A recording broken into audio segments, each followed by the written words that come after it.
So is the federal government's affordability message starting to hit the mark? The Scrum is here. Stephanie Levitz is a Parliament Hill reporter for the Toronto Star. JD Belvance is the Ottawa bureau chief for La Presse, and Judy Trent is an Ottawa correspondent for CTV National News. Hi, everyone. Great to see you today. Judy, I'm going to start with you because I have this memory of Monday morning prior to everything being overshadowed by the Prime Minister's pronouncement in the House of Commons around the India issue, of you chasing down grocery store CEOs, asking them to what degree they've contributed to the prices that we're meeting at the grocery store. All of it indicative of what the week started as, which was all about the issue of affordability. The government did end up introducing legislation. How do you think they did in finding their footing on the issue? Do you feel like they have?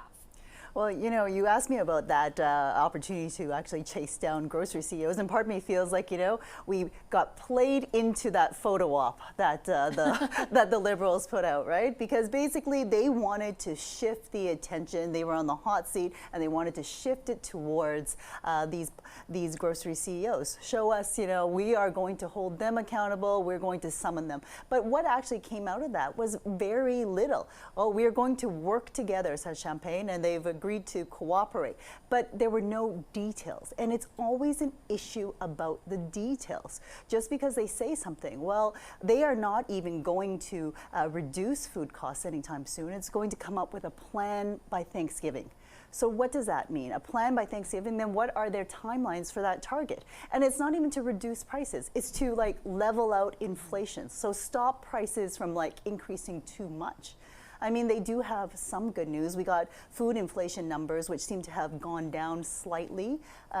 So that's a good news. But the problem is overall inflation still went up. Yeah, we got that data this week, Steph. In politics, sometimes it's about communicating, and certainly where the Liberals had lacked before, and public opinion polling kind of shows this, is in making Canadians feel as though they got how much they were struggling under the weight of the cost of living crisis. But this, you know, do you think that what they've done over the last week is a communications exercise, or will they be sort of measured against any potential deliverables in the future? It's tricky to imagine measuring against deliverables. I mean, if we take their housing announcement, for example, where they're talking about eliminating the GST on purpose-built rentals, if we think that means that there's going to be thousands of new apartment buildings or homes available for rent in this country in the very short term, I mean, let's think again. These are projects that can take months, if not years, to come to fruition. Right. So this is about, hopefully for Canadians, setting, you know, on the housing piece alone, setting aside more of a longer term agenda to really increase the supply of housing in this country, which has been a market problem for years, will only get worse. And as it relates to the grocery store pricing discussions, I mean, it's a bit hypocritical on the part of the Liberal government, who just spent the last year saying that inflation was not their fault, that they had no control over it, that it was global forces pushing ahead the price rise and everything. But now all of a sudden they can call in grocery store CEOs and do something about it. It doesn't quite make a lot of sense. So then you're left with is political optics. That being said, is there harm talking to the grocery store companies and trying to figure out a way if prices can be stabilized? Not at all. Was this a conversation that might have been started 6 months ago? Perhaps. Well, I guess that's why I raised, JD, the question of optics and whether or not it will make a difference, right? The perception among many Canadians throughout the summer was that the Liberals were late to the game on the issue, and now they've arrived at the issue, even if it is just optics. I wonder, though, will it make a difference in blunting any of that kind of dissent in the polls? Well, I think it may make a difference this week, but you know, in politics, the success of politicians is to manage expectations. And with this kind of a meeting they had this week, the Minister Champagne created expectations that prices at the grocery store will stabilize or go down in a quick way. And that is not a feasible thing because the government has limited controls over many variables that affect prices at the grocery store. So managing expectations might be the biggest challenge now for the Liberal government and the Minister of Champagne after that meeting. And will it contribute to the stop of the slide of the Liberal Party in the polls? I doubt it, because inflation is here still for a little while, according to the Bank of Canada.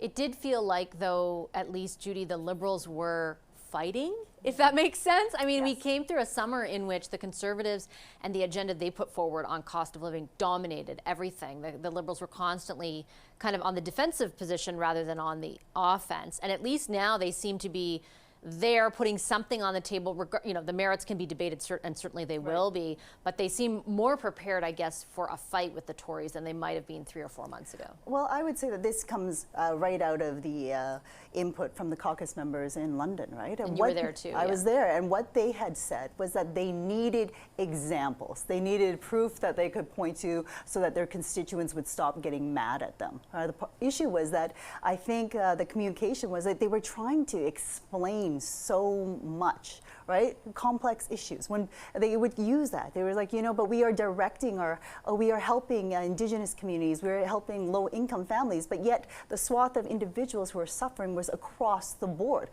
People want to know, okay, what are you doing for me? What are you doing for other groups other than your target groups? And that is, when you talk to individuals, yes, we should help vulnerable groups, but at the same time, that doesn't get you the votes, right? You have to have something, a piece of something for everyone. I do find it fascinating, Steph, that I interviewed Minister Freeland this week, and she, I kept putting the question that you raised, right? Like, couldn't you have done this a year ago when food prices were already very high?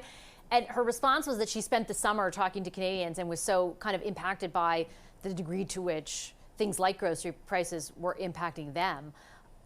To me, again, it's fascinating because it's not a development that occurred this summer. I think we can all objectively say people were feeling those grocery prices months and months and months before that. And I am curious as to whether the government can continue saying, or the Liberals can continue saying, well, we've realized this summer, we've realized it now, it's okay to act at this moment. Better than nothing.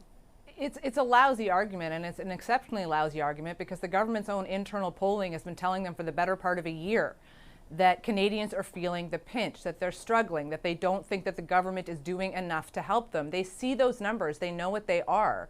So it's a hard argument to make. The other flip side, I suppose, for the government, if we're going to be generous about governing and governance, is that you come into power, you make a lot of promises, you have to implement them at some point. And one wonders if the government's agenda, being as robust as it was, a lot of the pie in the sky stuff they've been aiming for, they were so focused on the implementation of past claims and past promises, as they should be, that sort of the look ahead was getting lost. It was, we need to be able to take to voters that we have accomplished the things we have already promised, rather than adding a whole bunch of promises onto that agenda. And let's not forget, though, that into the mix comes Pierre Poilievre with his strong cost of living message that starts resonating with people. They didn't perhaps take him as seriously as they ought to have at the beginning in terms of his ability to break through.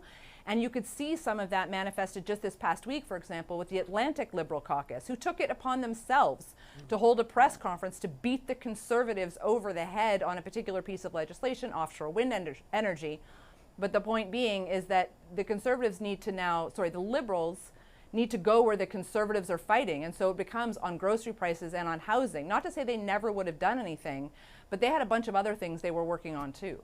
Well, and to Steph's point, JD, I mean, Atlantic Canada is at the heart of where the cost of living issue, in particular the price on carbon, has impacted the view of the Liberals, maybe more than anywhere else in the country at the moment. I mean, that's where they were super popular. The carbon tax issue has taken hold, and they're popular. I mean, if you look at the Abacus data, like they're way behind in Atlantic Canada. And for the Liberal government, also the Trudeau government, they lost the only Liberal ally they had, because Andrew Furey, the Premier of Newfoundland and Labrador, wrote a letter to the Prime Minister asking him for relief, and even postponed any implementation of the carbon tax, or the increase that is expected to take place in the coming months. So that doesn't help the Liberal in Atlantic Canada, and that's a key battle. They've owned that area for the last 8 years, and according to polls, they may lose some seats there if an election were held tomorrow. So this is probably why you will see a more militant Atlantic caucus, and maybe